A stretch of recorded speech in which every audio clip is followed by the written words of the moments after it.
Hayyee kabajamtoota hordoftoota YouTube channel keenyaa hundumti keessan har'a qophii addaa isin qabadhee dhufee jira. Animti mucaan kun jechuudha.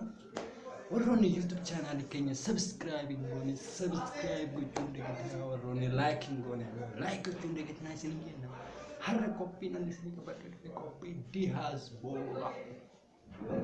diaspora akkamitti mayyaa bahe, akkamitti biyyaa bahe, akkamitti gara diasporaatti jira.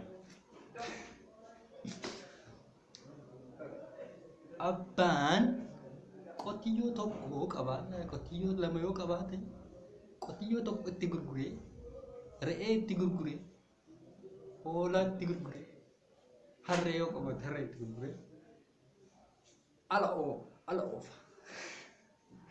Alla na oofi jetteen jechuudha. Alla deemti jechuudha. Waan qotiyyoo tokko qotiyyoo lama yoo qabaate qonna dhiisee tokko gurguree tokko adda tabbisee qaba. Re'ee itti gurguree ala oofu. Gaafa sana booda ala viizaan dhufee jennaan ala yoo baate achitti dalagatti yoo nama gaariitti qabe nama gaariitti qabdee silaa akka gaariitti dalagattee kan warra ofii gargaartu sin jirti. Kan warra ofii gargaarre sin jirti. Ashi haala kana erga biyyaa baatee booda namni maatii ofii gargaaru irree baay'ata. Kun waan dirqama ta'uu qabudha. Ashi kan biraan sun immoo maal godhe tuwwan osuma warra gargaarin birrii kuma dhibba yoo ta'e ergite lafa naa bitaa abbo. Itti fayyadamina lafa naa bitaa.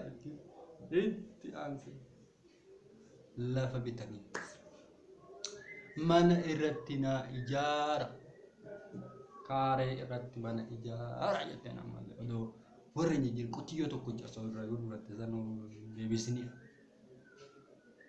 irratti ijaaraniif erga irratti ijaaraniif booda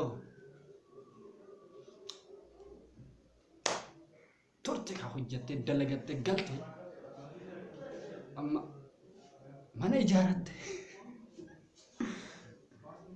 mana quality no jette meeshaa itti naa bitaa jettee televiizyinii kan itti bitanii galchaniif kana irra goote maaltu isii agaree waan hundaa guuttatte amma immoo ka jaarsa na barbaada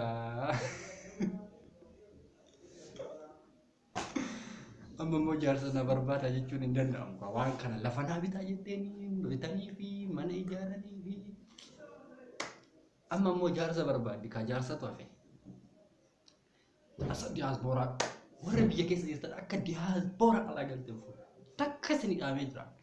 Namni tokko akka fuudha. Diaspora qofa fuudhuu qaba. Seera bakka. Isin ashiin barbaadatte akka boole mayoo geetti ka isin ana dhufte jedhee ka warri biyya keessa jiru. Injiru. Fiigaa dhaqaa fuudhaa boole airportii fuudhee dhaqeetti mana isin ijaartetti dhagaa mana isin ijaartetti ol gala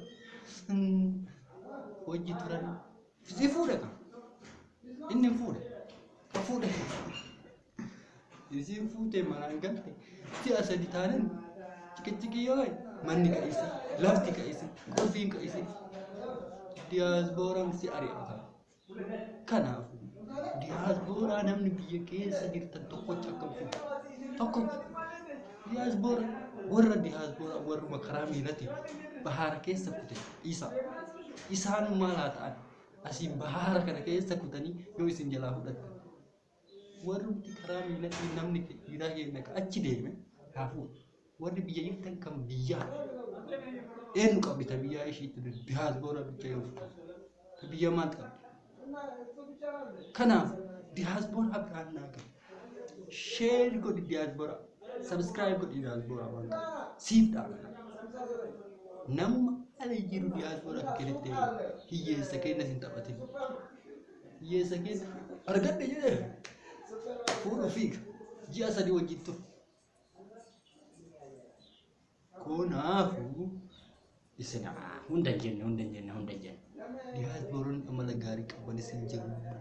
Kanaafuu har'a yaada kana diasporaa biraan dhaamsa ga'ee kan biraan namni keenya maaliif galgala shiroo ganama shiroo guyyaa shiroo nyaata shiroo maal itti suusiiti ta'ee jira bakka addaabta ijoollummaarraa shiroo nyaata ganama shiroo ijoollummaan warri shiroo itti kenna jenna sammuun isaa amma shiroo malee hojjetee kan waan foon nyaachuu danda'u osoo qabu waanuma shiroo bichaa hojjete waan shiroo hojjeteen hojjetu hiyyummaa keessa turuu barbaada. Kana baay'ee miidhaa qaba shiroo ganama shiroo nyaata galgala shiroo nyaata guyyaa shiroo nyaata wayi hojjechuun barbaadu. Kanaafu shiroon affektii guddaa qaba. Ijoollee keessan warri diasporaa kunillee yoo alaa galtan shiroo itti kennina. Shiroo nyaatu barannaan hiyyummaarraa bahuun barbaadu.